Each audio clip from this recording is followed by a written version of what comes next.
Ofentse, a very good afternoon We're to you. actually coming to you from Tembisa where... Thank you very much. We're coming to you from Tembisa where there's been protests that actually started around 3 a.m. this morning. We understand that electricity is the issue that has been troubling communities. They are saying that they are paying high tariffs, but unfortunately electricity gets cut off quite frequent with the different stages of load shedding. And they are saying that the indigent households which used to get subsidized electricity have been cut by 50%. They are now getting less. But I heard the spokesperson of Ekurhuleni Metro speaking earlier, and he was saying that they are trying to comply with the national standard of providing a certain megawatts of electricity to the indigent. But the message has not quite filtered to the community on the ground. Hence, you've seen this protest that's actually happening. I'm going to try to speak to some of the community members now to hear what they have to say.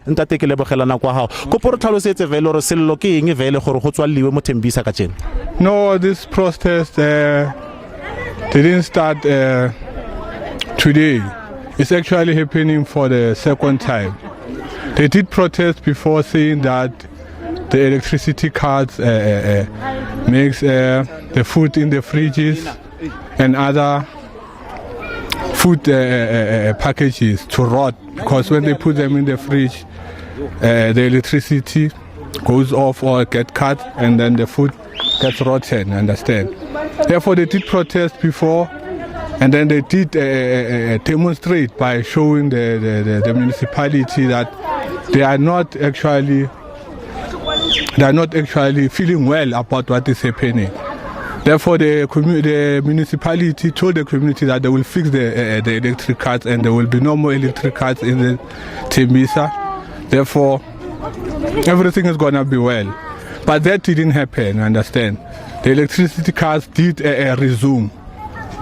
By merely resuming on daily basis, it became a severe something that is actually causing the people to dislike. Mara, is it because of load shedding or is it load reduction? What kind of... Because of load shedding, the electricity actually get cutted, or I cannot use the word cutted. The electricity actually, they cut the electricity, meaning ESCOM, because of the demand of electricity, to understand. The demand is high.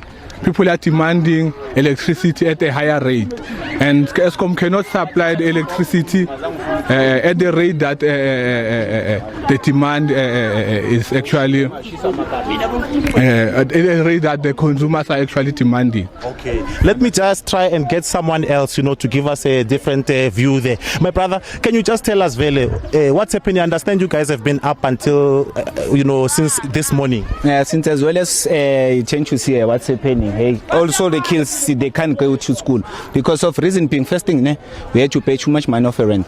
Secondly, kids they are starting to you see now. They don't have money. They don't have water to bath in the morning so that they can go to school. Second things, you see, as well as you see now, we are paying too much rent.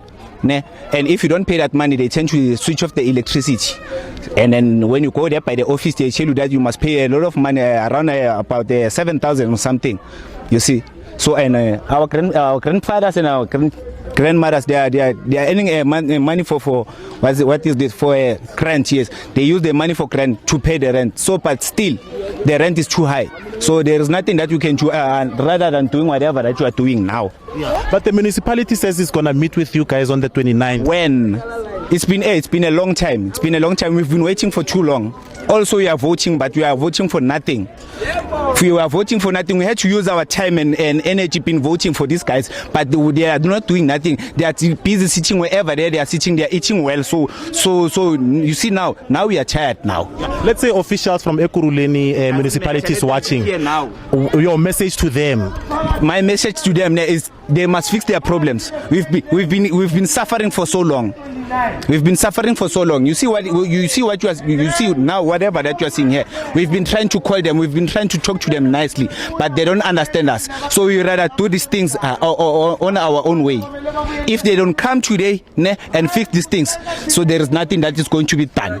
Thank you very much. Well, as you heard there, these are some of the opinions of people on the ground, and as you can see, this particular street we are on is Reverend Namane Drive. Is actually a hive of activity happening here. You know, it's been blockaded since around 3 a.m. and they are saying that they've been trying to engage the municipality to try and address the issue of electricity cuts, which they say is load shedding and load reduction. They're saying that the food actually gets rotten because, you know, the lights would be off for quite a long time, and they're saying that once they don't pay for their rent, the electricity gets cut off, and there's an exorbitant amount of money that would be demanded for them to pay before they can get reconnected. As you can see, it's quite a big shutdown. We actually struggled also to enter as you know, the situation was quite volatile earlier. They were saying that, you know, there was a lot of intimidation that was happening as the community is quite frustrated, and they are trying to send a strong message to the powers that be that,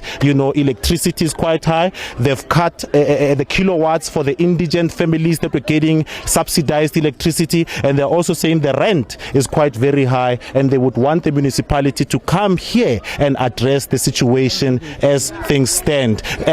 We understand that they also went to Germiston, to the headquarters of the Ekurhuleni municipality, where they handed over their memorandum, you know, to the powers that be. And when the community was on standby awaiting the response from those that were delegated to send the memorandum of demands to Ekurhuleni Metro. As things stand, we understand that the response from the municipality hasn't been that of a satisfaction to the community, and there are threats that this particular shutdown might continue. We know that the situation has come down a little bit as the taxi operators or the taxi owners were just trying to clear some of the roads. As you know, that their bottom line is actually affected when roads are blockaded and they are not able to transport people and make some income. So that's the situation currently on the ground. We are going to speak to the Ekurhuleni Metro Police and also to speak to the municipality itself to hear what they have to say. But the issue is the fact that the information